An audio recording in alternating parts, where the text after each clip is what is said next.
একটু ধরে রাখেন।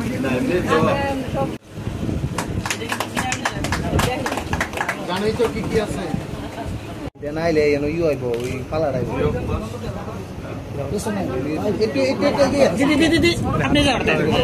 এটা আপনারা ইতিমধ্যে অবগত হয়েছেন, রাজ্যবাসী অবগত হয়েছে যে প্রতিবারই দুর্গাপূজার প্রাকলগ্নে খাদ্য দপ্তর থেকে বিপিএল, প্রায়োরিটি গ্রুপ এবং অন্তোদয় যারা কার্ড হোল্ডাররা তাদেরকে সুজি, ময়দা জিনিসগুলো দেওয়ার বন্দোবস্ত করা হতো।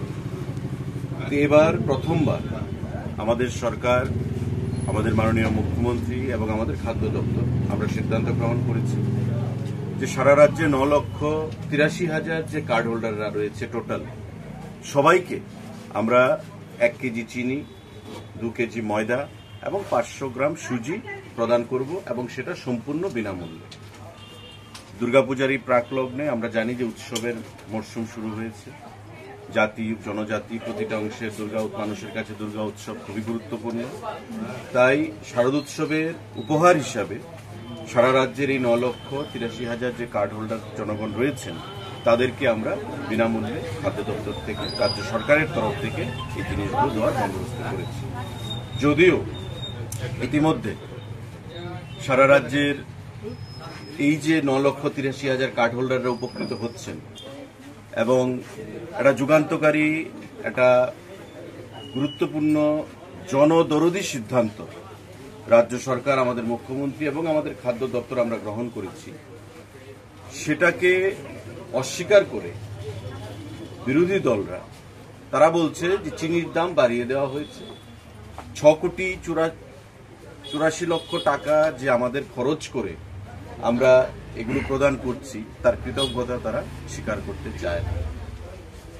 চিনির দাম বাড়িয়ে দেওয়া হয়েছে এই কথা বলে যে ভোক্তাদের পকেট কাটছে খাদ্য দপ্তর। এদের জানা থাকা দরকার, তারাও সরকারে ছিল একটা সময়, যে খাদ্য দপ্তর কোনো ব্যবসায়িক প্রতিষ্ঠান নয় যে ভোক্তাদের পকেট কেটে দপ্তরের মধ্যে জমা করবে। টেন্ডারে এবার চিনির দাম বেশি এসছে। প্রতিবারই আমরা দেখেছি 2 টাকা, 2.5 টাকা, 3 টাকা, 4 টাকা করে চিনির দাম বেশি আসে। সারা দেশে চিনির দাম বৃদ্ধি পেয়েছে।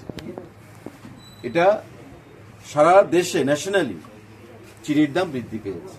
তো স্বাভাবিকভাবে ত্রিপুরা রাজ্যে চিনির যে টেন্ডার হয়েছে সেই টেন্ডারে চিনির দাম 44 টাকা এসেছে এবং সেই 44 টাকার পর কমিশন রয়েছে ডিলারদের, ট্রান্সপোর্টেশন কস্ট আছে, সমস্ত কিছু মিলিয়ে চিনির দাম সামান্য বৃদ্ধি হয়েছে, এটা সঠিক। কিন্তু এটাকে মানুষকে বিভ্রান্ত করে, দপ্তরকে বা রাজ্য সরকারকে কালিমালিপ্ত করে জনগণের কাছে বিরোধী সব, বিশেষ করে যারা বিরোধী দলে রয়েছেন, যারা নির্বাচনের আগে সন্ধি করেছিলেন, ওই জনবর্জিত নেতৃত্বরা, দল, তারা বলছে মানুষের পকেট কেটে খাদ্য দপ্তর সেখানে মানুষকে টুপি পরাচ্ছে। এই ধরনের বক্তব্য তারা রেখেছে, যেটা আমরা তীব্র ভাষায় নিন্দা জানাই, প্রতিবাদ জানাই এবং জনগণকে দেওয়ার যে মানসিকতা সেটা আমাদের রয়েছে সেটা আমরা প্রমাণ করেছি। এবার এই পুজোর মরশুমে আমাদের মুখ্যমন্ত্রী, আমাদের সরকার আমরা প্রমাণ করেছি এবং আগামী দিনেও আমাদের এই ধরনের জনদরদী সিদ্ধান্তগুলো আমরা প্রদান করব রাজ্যের মানুষের মঙ্গলার্থে, বিশেষ করে উৎসবের দিনে যাতে প্রত্যেকের মুখে আমরা হাসি ফোটাতে পারি।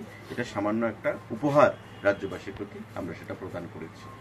তো আপনাদের মাধ্যমে আমি এই আজকের এই রেশন শপে 12 নম্বর রেশন শপ আগরতলা, আজকে থেকে আমরা শুরু করলাম এই জিনিসগুলো প্রদান করা। এখানে ডিলার ভাইয়েরাও রয়েছেন, আমাদের কাউন্সিলর আছেন, ডাইরেক্টর ফুড আছেন, এখানে জনগণ রয়েছেন যারা ভোক্তারা, তারা গ্রহণ করেছেন এবং প্রত্যেকে আমরা দেখলাম যে খুশির মেজাজে আছেন। সরকার থেকে বিনামূল্যে পুজোর সামগ্রী বা পুজোতে ব্যবহৃত হয় এমন জিনিস আমরা প্রদান করেছি। স্বাভাবিকভাবেই জনগণের মধ্যে, একটা গরিব অংশের মানুষের মধ্যে একটা সেখানে উৎসাহ আমরা পরিলক্ষিত করতে পারছি এই রেশন শপের নামে। ধীরে ধীরে আরেকটা বক্তব্য ছিল।